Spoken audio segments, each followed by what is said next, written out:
শরীফ ওসমান হাদিকে নিয়ে সরকার অভ্যন্তরীণ তোলপাড়, অনেক ঘটনা ফাঁস করে দিব এখন দর্শক। খুব জরুরি আলাপ। ঘুরে ফিরে বিএনপি মূলত শরীফ ওসমান হাদির বিরুদ্ধে অলরেডি দাঁড়িয়েছে, আগে তো ছিলই, মাঝখানে একদিন ওসমান হাদির পক্ষ নিয়ে এখন আবার বিরুদ্ধে। জাতিকে এটা জানিয়ে দেওয়া দরকার যে বিএনপি শরীফ ওসমান হাদির বিরুদ্ধে। বিএনপি খুব বিব্রত যে এইসব হাদিতে দিয়ে আবার কি। ওসমান হাদি, শরীফ ওসমান হাদি কিন্তু শত্রু চিনতে পেরেছে, আর শত্রুরাও কিন্তু ওসমান হাদিকে চিনতে পেরেছে। একটা জিনিস নিজে নিজে ভেবে দেখেছেন কখনো? দেশে এত বড় বড় শিল্পপতি, এত বড় বড় রাজনীতিবিদ, তাদেরকে রেখে কেন হট লিস্টে টার্গেট করা হয়েছে ওসমান হাদিকে, মাহমুদুর রহমানকে, হাসনাত আব্দুল্লাহকে? এটা রহস্যটা কি? কারণ কি, আমাদের চোখে ওই সকল রাজনীতিবিদ বা ধনী লোকরা বড় হলেও যারা চেনার তারা কিন্তু ঠিকই বড় মাপের লোকদেরকে চিনতে পেরেছে। গভীর কোমায় হাসপাতালের বিছানায় শুয়ে আছেন শরীফ ওসমান হাদি। বাঁচার সম্ভাবনা নিয়ে চিকিৎসকরা নিশ্চিত করে কিছুই বলতে পারছেন না, তবে আশা আমরা ছাড়ছি না। কিন্তু আসল আতঙ্ক এটা নয়, আসল আতঙ্ক হলো হাদি তো কেবল শুরু। আমাদের হাতে এসেছে এক ভয়ঙ্কর হিট লিস্ট। হাসনাত আব্দুল্লাহ, সার্জিস আলম নাকি আখতার হোসেন, কে হতে যাচ্ছে পরবর্তী টার্গেট? লন্ডন থেকে আসা এক গোপন সংকেত, দেশের গোয়েন্দা সংস্থার টেবিলে পড়ে থাকা ফাইল আর পুলিশের রহস্যজনক নীরবতা। জুলাই বিপ্লবের নায়কদের লাশ ফেলার এই নীল নকশা কি আগেই ফাঁস হয়েছিল? ইনকিলাব মঞ্চের মুখপাত্র শরীফ ওসমান হাদি গুলিবিদ্ধ অবস্থায় রাজধানীর এভার কেয়ার হাসপাতালে চিকিৎসাধীন। তার চিকিৎসকদের ভারত থেকে ফোন দিয়ে হুমকি দেয়া হচ্ছে বলে অভিযোগ পাওয়া গেছে। তাদের নম্বর বিভিন্ন পাবলিক প্ল্যাটফর্মে ছড়িয়ে দেয়া হচ্ছে বলেও জানিয়েছেন হাদির একজন চিকিৎসক। ইনকিলাব মঞ্চের মুখপাত্র শরীফ ওসমান হাদি গত 12 ডিসেম্বর গুলিবিদ্ধ হয়েছেন। বর্তমানে তিনি রাজধানীর এভারকেয়ার হাসপাতালে অত্যন্ত আশঙ্কাজনক অবস্থায় চিকিৎসাধীন রয়েছেন। মেডিকেল বোর্ড জানিয়েছে হাদির মাথায় আটকে আছে গুলির অংশ। সেই সঙ্গে তার মস্তিষ্কের ফোলা আগের চেয়ে বেড়েছে, যা রোগীর অবস্থাকে আরও জটিল ও ঝুঁকিপূর্ণ করে তুলেছে। হাদির শারীরিক অবস্থা নিয়ে আরও নতুন তথ্য দিয়েছেন চিকিৎসকরা। জামিনে মুক্তি পাচ্ছেন শীর্ষ সন্ত্রাসীরা, আর মুক্তির পরপরই বাড়ছে অপরাধের মাত্রা। জুলাই গণ অভ্যুত্থানে রাজনৈতিক পট পরিবর্তনের পর আধিপত্য বিস্তারে সক্রিয় হয়ে ওঠেন তারা। 5 আগস্ট পরবর্তী সময়ে মনোবল ভেঙে পড়ে আইন শৃঙ্খলা বাহিনীর সদস্যদের, আর এই সুযোগটি কাজে লাগায় সন্ত্রাসীরা। একাধিক মামলার আসামি হয়েও সম্প্রতি জামিনে মুক্তি পেয়েছেন তালিকাভুক্ত শীর্ষ সন্ত্রাসীরা। আইন শৃঙ্খলা বাহিনীর তথ্য বলছে, জামিনে বের হওয়ার পরে কেউ কেউ আবার জড়িয়ে পড়ছেন চাঁদাবাজি, দখল ও সহিংসতায়। ব্যাড নিউজ যেটা মানে আওয়ামী লীগের জন্য, সেটা হচ্ছে হাদিকে হত্যা চেষ্টার মাধ্যমেই আপনারা কখনো ফিরতে পারবেন না। যদি ফিরতেই পারতেন তাহলে এত মানুষকে হত্যা করেছিলেন আপনারা বিগত 17 বছরে, আর এই 36 জুড়ে থাকতে পারতেন।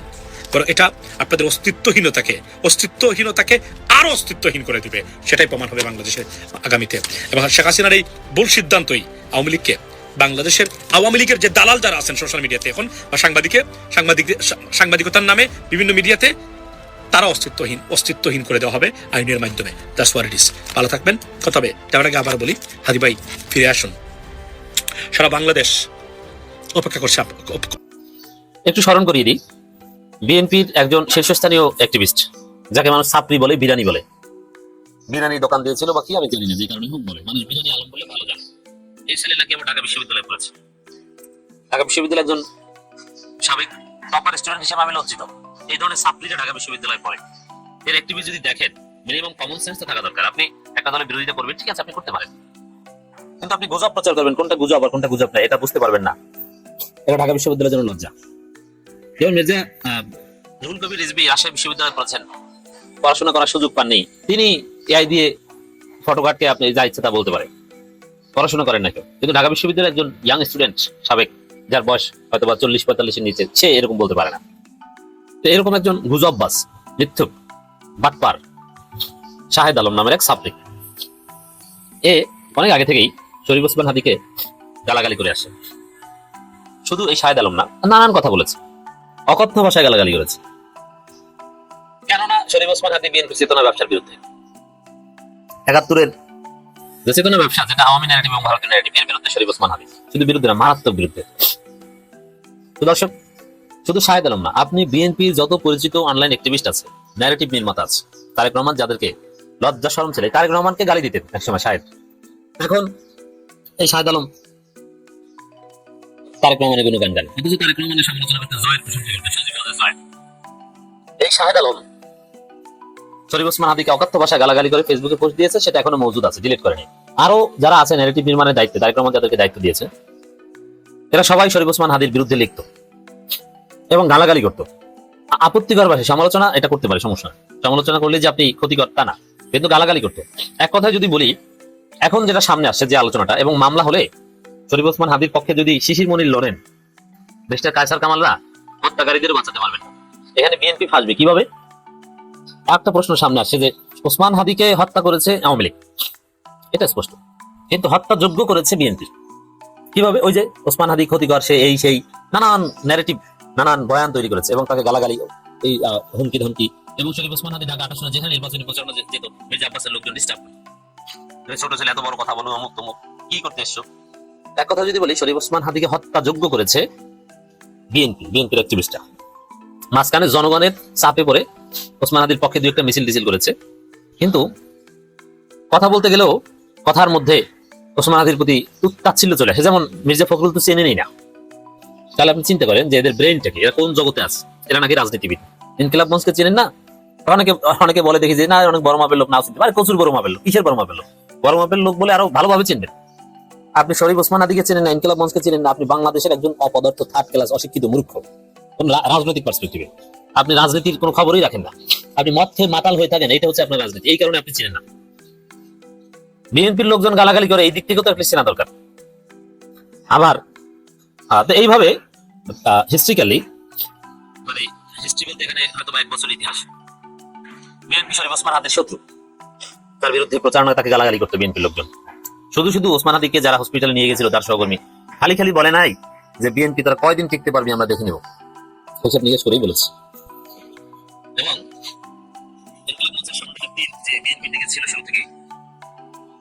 এটা অমূলক নয়, হত্যাটা আওয়ামী লীগ করলেও হত্যাযোগ্য করেছে বিএনপি। আবার এরকম হতে পারে যে আওয়ামী লীগের এই শুটারকে, কিলারকে মির্জা আব্বাস তার টাকা পয়সা দিয়ে তাদের বিএনপির আইনজীবীদের মাধ্যমে বের করেছেন, জেল থেকে জেল করে শুট করিয়েছেন, এবং বিএনপির লোকজনের সহায়তায় ভারত পালিয়েছে। ইট কুড বি, যদিও আমি বলছি যে এটা হতে পারে, এটা পারসেপশন, এটা তদন্ত সাপেক্ষ বিষয়। কিন্তু সরকারের অভ্যন্তরে এটা নিয়ে বিরাট ঝামেলা চলছে। এটা হচ্ছে আমি প্রথম যে তথ্যটা দিতে চেয়েছিলাম। সরকারে বিএনপির প্রভাব সবচেয়ে বেশি, আপনারা জানেন। সচিবদের দিকে যদি তাকান, 4 জন সচিব আছে, একদম নিরপেক্ষ, পেশাদারিত্ব বজায় রাখে, তাদেরকে চুক্তিভিত্তিক নিয়োগ দেওয়া হয়েছে। আর জামাতপন্থী হলো তারা কোনো পক্ষপাত করেন না, কিন্তু জামাতকে পছন্দ করেন বা ইসলামপন্থী, এরকম সচিব আছেন 4 জন। আর বাকি সব 100-র কাছাকাছি সব বিএনপি। পুলিশের কিছু 7 অফিসার ডিএজি লেভেলের তাদেরকে নিয়োগ দেওয়া হয়েছিল, কিন্তু তাদেরকে জামাত ট্যাগ দিয়ে সরিয়ে দেওয়া হয়েছে। তো দর্শক, এখন যেটা শেষে দাঁড়িয়েছে যে প্রশাসন মূলত বিএনপি নয়, সচিবরা বিএনপি, পুলিশের ঊর্ধ্বতন লোকজন বিএনপি। যদিও এই বিএনপির পুলিশই সঠিকভাবে দায়িত্ব পালন করতে বাধ্য হবে, কিন্তু বিএনপি। সরকারের 3 জন উপদেষ্টা বিএনপির পক্ষে সিভিয়ারলি দালালি করছে।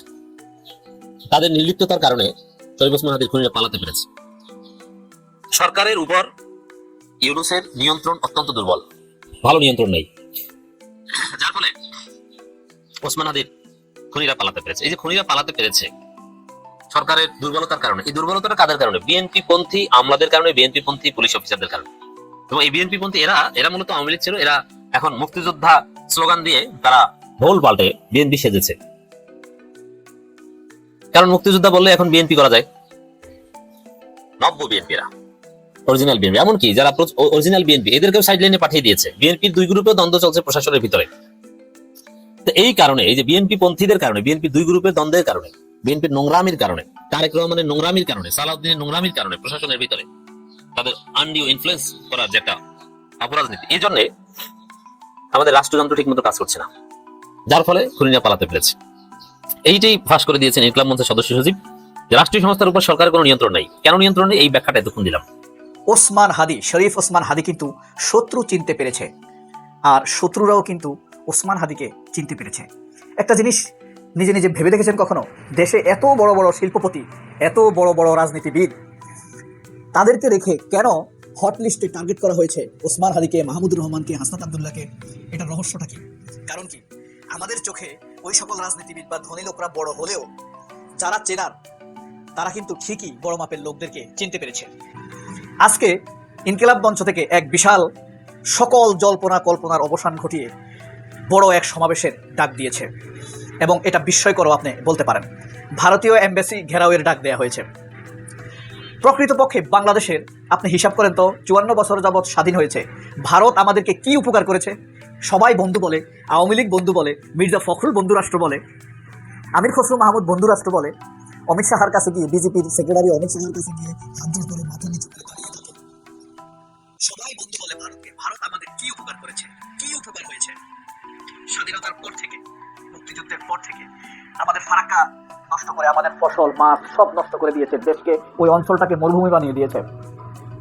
পার্বত্য চট্টগ্রামে তাদের নিজস্ব বাহিনী তৈরি করে আমাদের দেশটাকে অস্থিতিশীল করে রেখেছে। বাংলাদেশের ভিতরে ভারত প্রথম আলোর মতো দালাল তৈরি করে সবসময় আমাদের দৃষ্টিভঙ্গিকে বায়াস্ট করে রাখছে। আওয়ামী লীগের মতো একটি শক্তিকে মদত দিয়ে দেশে ফ্যাসিবাদ তৈরি করে রেখেছে। উপরন্তু সকল গুম খুন লুটপাটকে তারা সমর্থন দিয়ে গিয়েছে। ভারতের কোনো উপকার নাই। এই জিনিসটা চিনতে পারাটাই হলো সবচাইতে বড় মেধা, সবচাইতে বড় যোগ্যতা, সবচাইতে বড় হেডক। কোনো রাজনীতিবিদ এই জিনিসটা আইডেন্টিফাই করতে পারে না, পারলেও সেটা বলার সাহস রাখে না। হাদি সেটা পেরেছে। আপনি যদি কোনো কাজ শুরু করেন, আজকে শুরু করলেন কোনো কাজ, সেই কাজ যদি ভালো হয় তাহলে সেখানে বাধা আসবেই, কোনো সন্দেহ নাই, কোনো সন্দেহ নাই। আর এই বাধাকে সুনির্দিষ্টভাবে পয়েন্ট আউট করতে পারাটাই হলো আপনার মেধা, আপনার যোগ্যতা। এই কাজ কত সফলভাবে আপনি সাকসেস করতে পারবেন, এখানেই নিহিত আছে আপনার 70% সাফল্য। এখানে আপনার অনেকটুকু সাফল্য নির্ধারিত। বাধা নির্ধারণ করা ঠিক, অর্থাৎ সত্র নির্ধারণ করা। এই ইনকিলাব মঞ্চের প্রধান মুখপাত্র শরীফ ওসমান হাদি এই বাংলাদেশের সাফল্যের ক্ষেত্রে, এগিয়ে যাবার ক্ষেত্রে প্রধান বাধা চিহ্নিত করতে পেরেছেন। কালচারাল সমস্যা, ভারতীয় আগ্রাসন শাসনের সমস্যা, অপতথ্যের সমস্যা, এই জিনিসগুলো ধরতে পেরেছেন কে? এই শরীফ ওসমান হাদি। এখন শরীফ ওসমান হাদি আহত, কঠিন অবস্থায়, জীবন মৃত্যুর সন্ধিক্ষণে। আমরা তার জন্য দোয়া করছি, আল্লাহর করুণার উপরে তার জীবন নির্ভরশীল। সবচেয়ে শুকরিয়ার বিষয়, এখনো তার প্রাণ আছে। সেই সময় দেখেন তার অনুপস্থিতিতে তার শিষ্যরা, অন্যান্য নেতারা যে সমাবেশের ডাক দিয়েছে, সর্বদলীয় সমাবেশ, এটা আপনাকে আপ্লুত করবে। কারণ কি? শরীফ ওসমান হাদি যাদেরকে তৈরি করার চেষ্টা করে যাচ্ছিলেন, অনেককে অনেকাংশে তৈরি করেছেন। তাদের মনোবল যেমন অটুট, তেমনি তারা সৎ, তেমনি তারা লক্ষ্যপানে সুদূর প্রসারী এবং দূরদৃষ্টি সম্পন্ন, এটা বোঝা যাচ্ছে। বাংলাদেশের সকল সমস্যার অন্তরালে এই ভারত, গুপ্ত হত্যা বলেন, লুটপাট বলেন, হাসিনার ফ্যাসিবাদ বলেন, দারিদ্রতা বলেন, আমাদের সার্বভৌমত্বের দুর্বলতা বলেন, সেনাবাহিনীর ভিতরের শয়তানি বলেন, সবকিছুর পেছনে আছে এই ভারত। এই জিনিসটি দেখেন 17 বছর হাসিনার আমলে কেটে গেছে, খুনি হাসিনার আমলে। কেউ মুখ ফুসকে এই কথাটি বলতে পারে নাই, বলে নাই। আমাদের দেশের নিষ্পাপ নির্দোষ লোকদেরকে একের পর এক ফাঁসি দিয়েছে। ভারতকে কেউ সুনির্দিষ্টভাবে বলতে পারছে না। একজন দুইজন কণ্ঠ আমরা দেখতে পাই। এই একজন দুইজনের একজন হলেন এই শরীফ ওসমান হাদি। আরেকজনকে আমরা এখন দেখতে পাচ্ছি আমাদের barrister Shahriar Kabir, Fuad, Mahmudur Rahman, the multiple intellectual. এই জিনিসগুলো আমরা যেভাবে বিচার করি, রাজনীতিবিদরা কি এইভাবে বিচার করে না? এই পরিস্থিতি থেকে বিএনপি কি মাইনাস হয়ে যাবে, একা হয়ে যাবে? যাবে। কারণ এই যে সর্বদলীয় ঐক্য, সর্বদলীয় সমাবেশের ডাক দিয়েছে ইনকিলাব মঞ্চ, অরাজনৈতিক ডাক, সেই ডাকে আমিও তো যাচ্ছি। আমি তো রাজনৈতিক লোক না, সবাই যাচ্ছে, সব দল আসবে, রাজনৈতিক দল, অরাজনৈতিক দল, রাজনৈতিক দলগুলো আসবে অরাজনৈতিক হিসাবে। তবে মনে রাখবেন, এখনো বিএনপির পক্ষ থেকে কোনো সাড়া পাওয়া যায় নাই। হয়তো বা লাভ সাপ কোনো একজনকে পাঠাই দেওয়া হবে। এখন কথা হলো, এই যে সবাই বলে ভারত বিএনপিকে ক্ষমতায় আনবে, ভারতের ইচ্ছা অনুযায়ী বিএনপি ক্ষমতায় আসবে। তাহলে ক্ষমতায় আসার পর ভারতের ইচ্ছা অনুযায়ী বিএনপিকে কাজ করতে হবে, ইসলামের উপরে আঘাত করতে হবে, ইসলামকে দুর্বল করে দিতে হবে, ইসলামপন্থীদেরকে জঙ্গি হিসাবে ট্রিট করবে। ভারত আওয়ামী লীগের কাছে যা চাইবে, বিএনপির কাছে তাই চাইবে। বিএনপির আমাদের সামনে একটি ব্যর্থ দল, খালেদা জিয়ার অনুপস্থিতিতে বিএনপি একটি ব্যর্থ দল। খালেদা জিয়া যদি নেতৃত্ব দিতে পারতেন বিএনপির, তাহলে বিএনপি একটি সফল দলে পরিণত হতো। খালেদা জিয়ার মানস সন্তান, মানুষ ধারণ করে এই রাজনীতিবিদ বর্তমানে বিএনপিতে নেই। বিএনপিতে আছে একটি আধা আওয়ামী লীগ, শ্যাডো আওয়ামী লীগ বা শ্যাডো ইন্ডিয়ান মেন্টালিটি। আপনারা দেখেছেন ঢাকা ইউনিভার্সিটিতে আবারও তারা দাঁড়ি টুপিকে অপমান করছে। কি নামে? দাঁড়ি টুপিকে সরাসরি অপমান করলে তো আমরা ধরে ফেলবো, রাজাকার নাম দিয়ে অপমান করছে। কোনো রাজাকারই তো দাঁড়ি ছিল না তখন, ছিল না।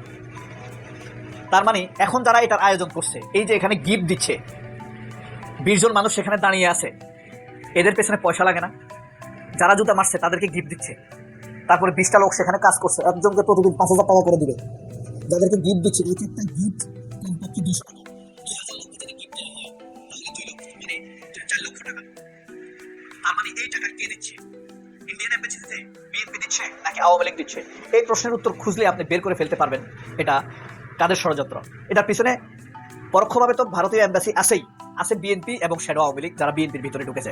আর এই কাজটি কোথায় হচ্ছে জানেন? জগন্নাথ হলে। অর্থাৎ ইসলামকে আক্রমণ করবেই। আপনি দেখেন স্বাধীনতার সময়ে বা মুক্তিযুদ্ধের সময়ে যারা রাজাকার ছিল তাদের কোনো দাঁড়ি ছিল না। এখন তারা অপমান করছে কাকে? এই দাঁড়ি টুপিকে অপমান করছে। এখন দাঁড়ি টুপিকে বা ইসলামকে অপমান করলে তো সবাই তো আর অত বুদ্ধি নাই, ধরতে পারবে না, খেপে যাবে। এই কারণে রাজাকার বলে তাদেরকে অপমান করছে। আপনি বুঝতে পারেন দাঁড়ি টুপিওয়ালা একটা লোকের ছবি আঁকছে রাস্তায়, তার উপর দিয়ে মানুষ হেঁটে যাচ্ছে, আপনার বুক খারাপ লাগবে না? তো ইনকিলাব মঞ্চের আজকের যে সমাবেশ, অরাজনৈতিক দৃষ্টিভঙ্গি থেকে আমি সবাইকে আহ্বান জানাবো, আপনারা এখানে আসুন, অরাজনৈতিক এই প্ল্যাটফর্মকে সমর্থন জানান। সবাই অনেক ভালো থাকবেন। শরীফ ওসমান হাদি আল্লাহর করুণার প্রত্যাশায়, তার জন্য দোয়া করবেন, কায় মনোবাক্যে আমার জন্য দোয়া করবেন। আল্লাহ হাফেজ, আসসালামু আলাইকুম। অনেকখানি অগ্রগতির কথা জানিয়েছে পুলিশ যেটা বলছে, পুলিশ প্রথমে যেটা জানিয়েছিল সেটা হচ্ছে যে নিউজ 24 এভাবেই কনফার্ম করেছিল, সেই খবরটা দেখে নিতে পারেন। সেখানে বলা হচ্ছে হাদিকে গুলির ঘটনায় যেভাবে আটক হলেন হান্নান, এই হান্নান হচ্ছে ওই ঘটনায়, গুলির ঘটনায় যে মোটরসাইকেল ব্যবহার করা হয়েছিল সেই মোটরসাইকেলের মালিক হান্নানকে গ্রেপ্তার করা হয়েছে। কিন্তু তার আরেকটা সর্বশেষ আপগ্রেড রয়েছে, সেই আপগ্রেডটাও আপনারা দেখে নিতে পারেন। সেটা নিশ্চিত করছে কিছুক্ষণ আগে, এই ভিডিওটা যখন করছি তার 2 মিনিট আগে নিশ্চিত করেছে গণমাধ্যম, মোটরসাইকেল মালিক হান্নান রিমান্ডে। সেই খবরটা দেয়া হচ্ছে এবং তার ছবিও ব্যবহার করা হয়েছে। হান্নানকে গ্রেপ্তার করা হলো কিভাবে? হান্নান নামের এক ব্যক্তিকে গ্রেপ্তার করা হয়েছে। রাজধানীর মোহাম্মদপুর এলাকা থেকে তাকে আটক করা হয়। আটক ব্যক্তি হামলায় ব্যবহৃত মোটরসাইকেলের মালিক। উপকমিশনার তালিবুর রহমান সাংবাদিকদের এই তথ্য নিশ্চিত করেছেন। হত্যা চেষ্টার ঘটনায় আব্দুল হান্নানের সম্পৃক্ততা রয়েছে কিনা তা খতিয়ে দেখা হচ্ছে। তালিবুর রহমান জানিয়েছেন অপরাধীরা দেশ ছেড়ে পালিয়ে গেছে এমন কোনো তথ্য পাওয়া যায়নি। কেন এই হত্যা চেষ্টা করা হয়েছে তা তদন্তের মাধ্যমে জানানো হবে। হান্নানের ব্যাপারে বলা হয়েছে যে এই হান্নানকে 54 ধারায় আটক করেছে র্যাব আটক করে পুলিশের কাছে হস্তান্তর করেছে এবং হস্তান্তর করার পরে পুলিশ তাকে রিমান্ড আবেদন করে আজকে সন্ধ্যায় তাকে রিমান্ডে নিয়েছে। এই রিমান্ডে নেয়ার ঘটনায় বলা হচ্ছে যে হান্নান অসংলগ্ন কথা বলছে, তার কথার মধ্যে কোনো ধারাবাহিকতা নেই। কখন কি বলছে এই মোটরসাইকেল সে বিক্রি করে দিয়েছে, এটা এখন তার না। আবার কখনো বলছে যে ফয়সালের সঙ্গে তার পরিচয় আছে কিন্তু দীর্ঘদিন দেখা হয়নি, দীর্ঘদিন কোনো যোগাযোগ নাই, এরকম তথ্য নাকি পুলিশকে দিয়েছে। পুলিশের পক্ষ থেকে জানানো হয়েছে তারা 2 জন অপরাধীকে শনাক্ত করতে পেরেছে, অর্থাৎ ওই মোটরসাইকেলে 2 জন কারা ছিলেন সেটা নাকি পুলিশ শনাক্ত করতে পেরেছে। তাদের 2 জনের নাম পুলিশ বলেছে ফয়সাল করিম মাসুদ আর আলমগীর শেখ। এই নাম দুটো তারা বলেছে। এই নাম দুটো তারা যখন বলছে তখন আমরা দেখতে পাচ্ছি যে হাদিকে নিয়ে শঙ্কার বার্তা দিচ্ছে মেডিকেল বোর্ড। সেই খবরটা দেখে নিন। সেখানে বলা হচ্ছে যে হাদিকে নিয়ে শঙ্কার বার্তা মেডিকেল বোর্ডের। সেখানে যেটা বলা হয়েছে যে হাদির সর্বশেষ সিটি স্ক্যান করা হয়েছে, সেই সিটি স্ক্যানে যেটা ধরা পড়েছে মাথার মস্তিষ্কের ফোলাটা বেড়েছে, যেটা সব থেকে আতঙ্কজনক খবর। এছাড়া তার হার্টবিট স্বাভাবিকের চাইতে অনেক বেশি। এই দুটো কারণেই ডাক্তার মনে করছে যে তাকে ফিরিয়ে আনাটা এখন পর্যন্ত বলা যাচ্ছে না যে তার অবস্থার কোনো পজিটিভ দিকে যাওয়ার সম্ভাবনা রয়েছে। অর্থাৎ হাদিকে নিয়ে তেমন কোনো আশার খবর ডাক্তার দিতে পারছেন না। কোনো আশার খবর ডাক্তার যখন দিতে পারছেন না, যে ফয়সালকে গুলি করেছে বলে শনাক্ত করা হয়েছে তিনি সহ তারা 2 জন ইন্ডিয়া পালিয়ে গেছে, এরকমটা মানে ধারণা করা হচ্ছে। আল জাজিরার সাংবাদিক জুলকারনাইন শাহের তিনি নিশ্চিত করেছেন যে তারা বর্ডার দিয়ে ইন্ডিয়া পালিয়ে গেছে, তারা আসামের কোনো একটা জায়গায় এখন অবস্থান করছে, এরকম তথ্য তিনি সামাজিক যোগাযোগ মাধ্যমে দিয়েছেন। কিন্তু পুলিশের পক্ষ থেকে সেটা বলা হয়েছে যে তাদের কাছে কোনো অথেন্টিক খবর নেই, কারণ তাদের পাসপোর্ট জব্দ করা হয়েছে, তাদের দেশের বাইরে যাওয়ার কোনো সম্ভাবনা নেই। কিন্তু অবৈধ উপায়ে তারা যেতে পারেন কিনা এই ব্যাপারে পুলিশ বলেছে যে এইরকম তথ্য আমাদের জানা নেই। সীমান্তে রেড অ্যালার্ট জারি করা হয়েছে এবং সীমান্তে কোনো একটা সীমান্ত থেকে সম্ভবত নলিতাবাড়ি এরকম একটা সীমান্ত থেকে 2 জনকে আটক করা হয়েছে, যারা সীমান্তের এপার ওপার লোক পারাপারের কাজ করে অবৈধভাবে। তাদেরকে আটক করা হয়েছে কেন আমি জানি না, তাদেরকে আটক করে জিজ্ঞাসাবাদ করা হচ্ছে বলে পুলিশ জানিয়েছে। অর্থাৎ এখন পর্যন্ত ওই 2 জন এবং মোটরসাইকেলের মালিক হান্নান, এই 3 জনকে গ্রেপ্তার করতে পেরেছে পুলিশ। কিন্তু জুলকারনাইন শাহের যখন বলছেন বিদেশে পালিয়ে গেছে, পুলিশ সেই ব্যাপারে কনফার্ম, পুলিশ তো কনফার্ম না হলে বলবেই না। একজন সাংবাদিক তার মতো করে তথ্য কালেক্ট করে বলতেই পারেন, কিন্তু পুলিশকে তো তার হাতে প্রমাণ থাকতে হবে, প্রমাণ ছাড়া তো তারা কথা বলতে পারবেন না। এদিকে সব থেকে ভয়াবহ খবরটা দিচ্ছে দৈনিক ইনকিলাব। দৈনিক ইনকিলাব যেটা বলছে সেই শিরোনামটা দেখলেই আপনি আঁতকে উঠতে পারেন। সেখানে বলছে যে ওসমান হাদিকে গুলির অভিযুক্ত ফয়সালের সাথে একটি বড় ইসলামী দলের কতিপয় নেতার সম্পৃক্ততা পেয়েছে গোয়েন্দারা। তাদের এই রিপোর্টে তারা বলছে যে এই ফয়সাল, যাকে সন্দেহ করা হচ্ছে যে এই গুলি করেছে, তার সঙ্গে একটা বড় ইসলামী দলের কতিপয় নেতার সম্পৃক্ততা পাওয়া গেছে। এই ইসলামী দল বলতে ইনকিলাব কোনো দলের, নির্দিষ্ট দলের নাম বলেনি, শুধু বলেছে যে একটি বড় ইসলামী দল। আমরা এরই মাঝে দেখেছি যে একটি ইসলামী দলের ছাত্র সংগঠনের এক নেতার সঙ্গে এই ফয়সালের হাস্যোজ্জ্বল চা খাওয়ার ছবি সামাজিক যোগাযোগ মাধ্যমে ভাইরাল হয়েছে, যদিও সেটা দাবি করা হচ্ছে যে এআই প্রযুক্তি দিয়ে তৈরি করা সেই ছবি। ইনকিলাব সেগুলোকে নিয়েই এই কথা বলছে কিনা, যদিও ইনকিলাব দাবি করছে যে এটা তাদের তথ্য নয়, গোয়েন্দারা এই সম্পৃক্ততা পেয়েছেন। কিন্তু গোয়েন্দাদের নাম কিংবা একেবারে সঠিক যে বর্ণনা সেই বর্ণনা দেয়নি। তারা এই হেডিংটা করে এই বিষয়ে 3-4 লাইনের একটা নিউজ করে প্রাসঙ্গিক যে অন্য সাবজেক্টগুলো, এই হাদিকে গুলি করার অন্য সাবজেক্টে তারা চলে গেছে। এটা বড়ই একটা আতঙ্কের খবর যে যখন ভাবা হচ্ছে, মানে প্রচার করা হচ্ছে, এবং আল জাজিরার সাংবাদিক জুলকারনাইন শাহেরও বলছেন যে এই ফয়সাল সাবেক ছাত্রলীগ নেতা, ছাত্রলীগের সঙ্গে সম্পৃক্ততা রয়েছে, জুলাই আগস্টের গণ অভ্যুত্থানের সময়ও ছাত্রলীগের হয়ে মিছিল করেছে, বিভিন্ন জায়গায় আক্রমণের ঘটনা ঘটিয়েছে, এরকম অভিযোগ তিনি যখন করছেন বিভিন্ন ছবি টবি দিয়ে, তখন ইনকিলাবের এই তথ্যটা রীতিমতো একেবারে মাথায় বাজ পড়ার মতো তথ্য। এই তথ্য যদি সত্য হয়, নিশ্চয়ই গোয়েন্দারা সেই তথ্যগুলো বের করবেন যে তাদের সঙ্গে আদতে কাদের সম্পৃক্ততা রয়েছে, এবং সঠিক তথ্য বেরিয়ে আসবে, সঠিক ইতিহাস বেরিয়ে আসবে। সেটাই আমাদের কাম্য, যেন প্রকৃত অপরাধীরা মানে দোষী সাব্যস্ত হন, প্রকৃত অপরাধীরা সাজা পান। এবং হাদির এই ঘটনা সরকারের মধ্যে ব্যাপক চাঞ্চল্যের সৃষ্টি করেছে। সরকার এখন অন্যান্য রাজনৈতিক ব্যক্তিদের কিভাবে নিরাপত্তা দেওয়া যায় সেই কনসার্ন তাদের সব থেকে বড় কনসার্ন হয়েছে।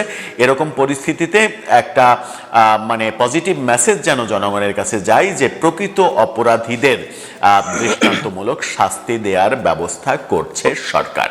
তবে হাদির মেডিকেলের খবর খুব একটা ভালো নয়। আমরা শুধুমাত্র এটুকু প্রত্যাশা করতে পারি, সৃষ্টিকর্তার কাছে দোয়া করতে পারি যে তিনি সৃষ্টিকর্তার একটা মানে ম্যাজিক্যাল হস্তক্ষেপে তিনি সুস্থ হয়ে যাবেন। ডাক্তারি বিদ্যায় সেটা কতটা সম্ভব সেই ব্যাপারে ডাক্তাররা হতাশা ব্যক্ত করছেন। দর্শক, আপনার মতামত এই ব্যাপারে জানিয়ে লিখতে পারেন আমাদের কমেন্ট বক্সে। গুলিবিদ্ধ হবে, পরশুদিন শিশির মনির গুলিবিদ্ধ হবে, তারপরের দিন ব্যারিস্টার ফুয়াদ গুলিবিদ্ধ হবে, তারপরের দিন ডক্টর শফিক গুলিবিদ্ধ হবে। এই 2 ক্যাডার শরীফ ওসমান হাদির ক্যাম্পেইন ওয়ার্কার হিসাবে জয়েন করেছে। আমাদের ভাই শরীফ ওসমান হাদি সে তো গোরখত আব্বাসের মতো প্রতিদিন 2 থেকে 3 কোটি টাকা আয় করে না। আমাদের ভাই শরীফ ওসমান হাদি কয় টাকা তুলেছে আই পাই করে আপনাকে আমাকে হিসাব দেয়, কিন্তু তাকে আবার বিকাশ, রকেট, দাবাস এগুলোর জন্য না বলে। 2 টাকা আর্ন করলে সেটা আপনাদের সামনে লাইভে এসে বলে আমি এত টাকা পেয়েছি। আমার ভাই অত্যন্ত সাধারণ একজন মানুষের ভাই, আমাদের ভাই ইমানদার একজন মানুষ, আমাদের ভাই অত্যন্ত পরিকর্মা একটা যুবক দেশের জন্য। যখন জীবন বাঁচাতে ঘরে লুকিয়ে থাকেন, আমানুল্লাহ মানের অত্যাচারে যখন মুখ বুঝে সহ্য করে কেরানীগঞ্জে দিনাতিপাত করেন, গোরখদ আব্বাসের অত্যাচারে শাহজাহানপুর, সুজবাগ, শ্রীনগরে যখন মানুষ লুকিয়ে থাকে,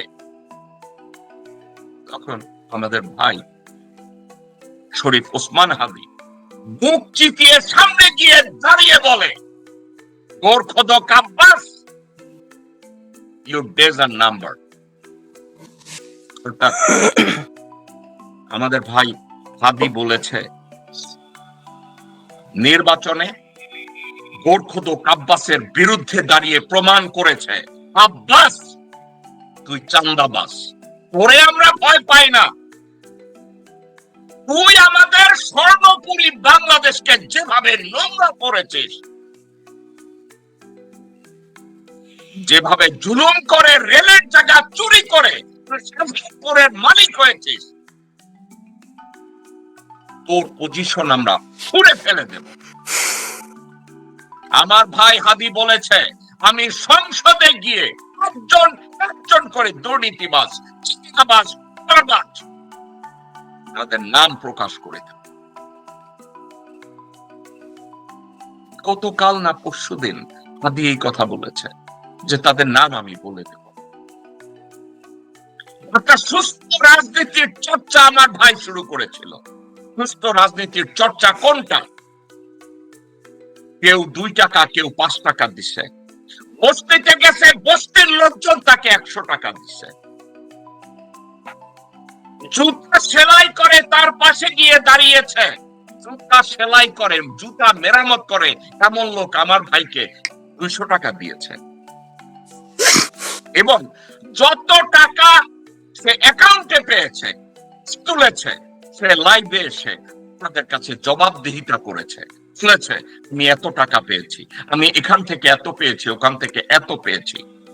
প্রকৃত নির্বাচনে একজন প্রতিনিধি এভাবেই কাজ করে, চান্দা তুলে না, চান্দা তুলে না, দখল করে না, টেন্ডারবাজি করে না, যেটা আব্বাস করে, বিএনপির অন্যান্য 90% এরা করে, তারেক রহমান করে, গোরখদ আব্বাস করে। গোরখদ আব্বাস, মির্জা ফাক, আব্দুল আওয়াল মিন্টু, আমির খসরু মাহমুদ এবং তারেক রহমানরা এমন একটা অ্যাটমসফিয়ার তৈরি করেছে যেখানে পরিচ্ছন্ন একটা রাজনীতি যাতে চলতে না পারে সেই ব্যবস্থা তারা করেছে।